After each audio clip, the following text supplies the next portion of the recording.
about to hear what I am calling Boreal eco-logues, or you could just call them Boreal ecological monologues.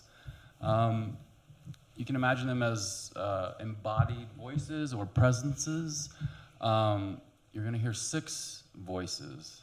The last voices, we'll talk about those when we get there, but so you're going to be hearing essentially the voice of symbiosis, the positive aspects of symbiosis, where both organisms are receiving benefits. Then you'll hear Bog Blueberry Bush's Ode to a Grizzly, which essentially, imagine a bog blueberry bush is love poem to a grizzly.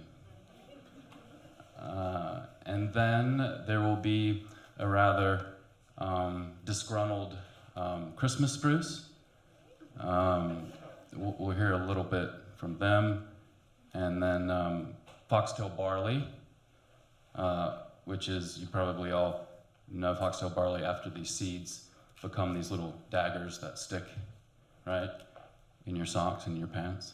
We're going to hear from them, and then we're going to hear from a spruce beetle, and then a spruce, and then they're going to talk together, okay?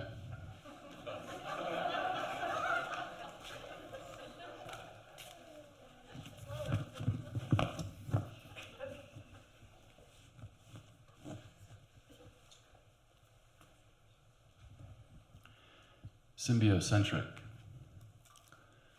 Fluidly solid black spruce poplar needle, leafing in sticky pools of light, we subduo the scourge of beetle raids and dry rot, open clasped in the understory's understory, by the shaggy mane mushrooms gauzy aids of mycelium, to in between a well-placed birch's richdom of nitrogen, for a sapling, for a contorted willow, to pulsate life, root-tipped directions, soil mingling and twining into a nestle knot of meaning. No tree shoving for sundom, nor mutinies in the soil dark.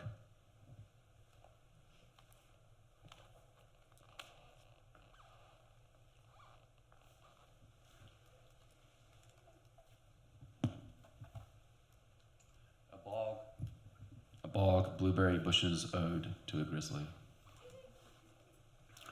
This is the moment you've been waiting for.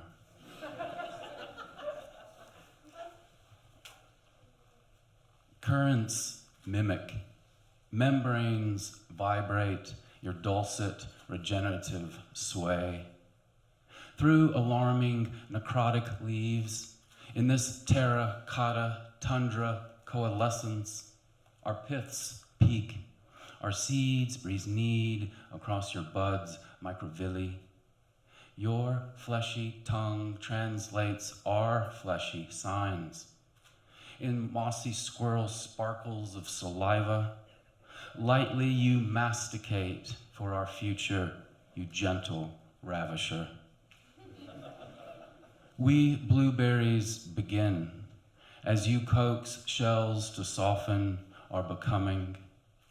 In your tundra spongy stomach, slipping into your tannic tributaries, carbon-ringed flavonoids we forged from the pressure of Arctic wintry stress to ward off cancerous blights, crystallizing your vision, fattening you to fit perfectly into sleep. And dear bearer, close to your obviate-shaped cavern, following your fertile feast, you clear space for rest and relief. With calyx-tipped claws, roughly you furrow a taiga plot of topsoil, deep lines crisscrossed like you and us to express under the trophic Arctic light, as your contractions ripple across the ground, the velvety rich exodus of our globular desires.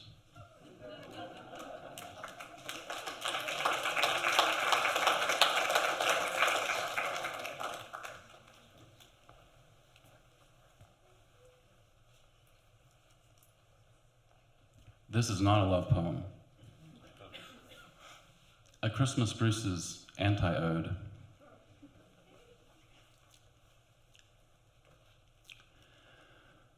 Were my claims to sun and rain too radical?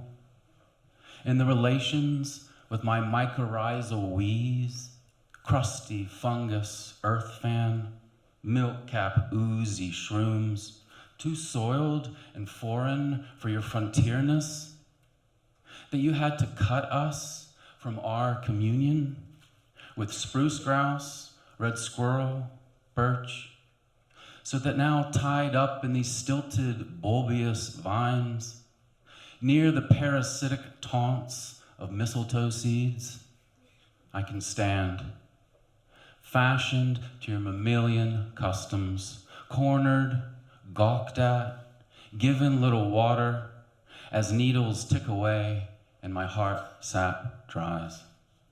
While you reappropriate the meaning of my stress, hormone apinine as some scent you rename as Christmassy?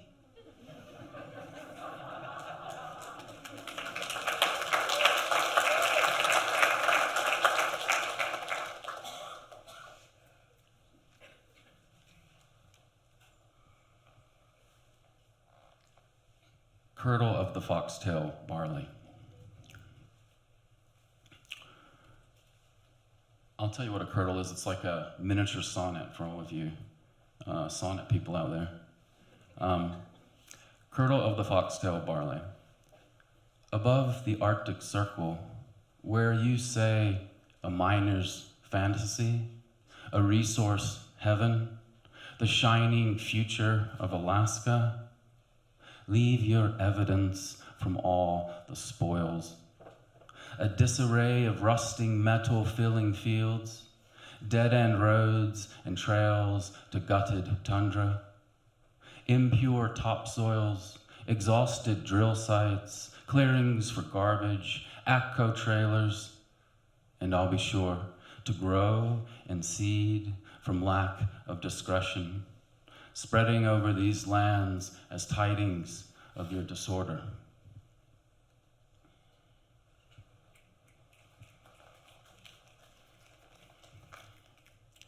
So now we have the contrapuntal of the spruce, beetle, and the spruce. So essentially, contrapuntal, just think 3 voices. You'll hear the spruce beetle, then you'll hear the spruce, and then you will hear them together. Here's the spruce beetle.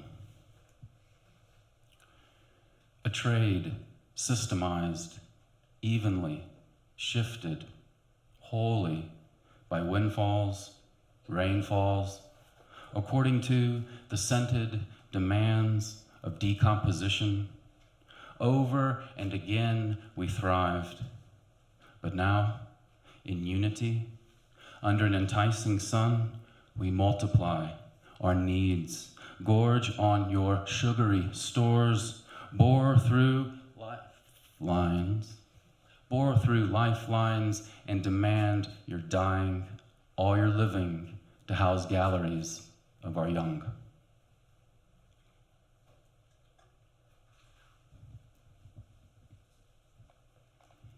The spruce.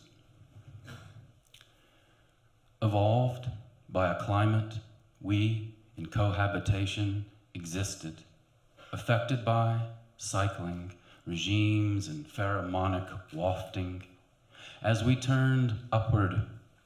But now, in a heated break, our relationship becomes off, and we yellow in the strain of defense.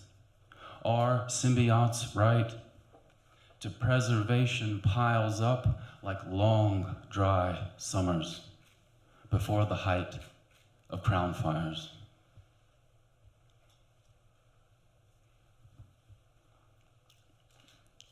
Here they are together, but they don't end where they began. A trade evolved, systemized by a climate. Evenly we shifted. In cohabitation, wholly existed by windfalls affected by rainfalls, cycling according to the regimes and scented pheromonic demands, wafting of decomposition as we turn over and again upward we thrived. But now, in a heated break, in unity, our relationship under an enticing sun becomes off. We multiply and we yellow, our needs in the strain gorge or of defense, sugary stores, our symbiotes bore through. Right to lifelines, preservation, and demand piles up. You're dying like long dry, all your living summers to house galleries before the height of our young of crown fires.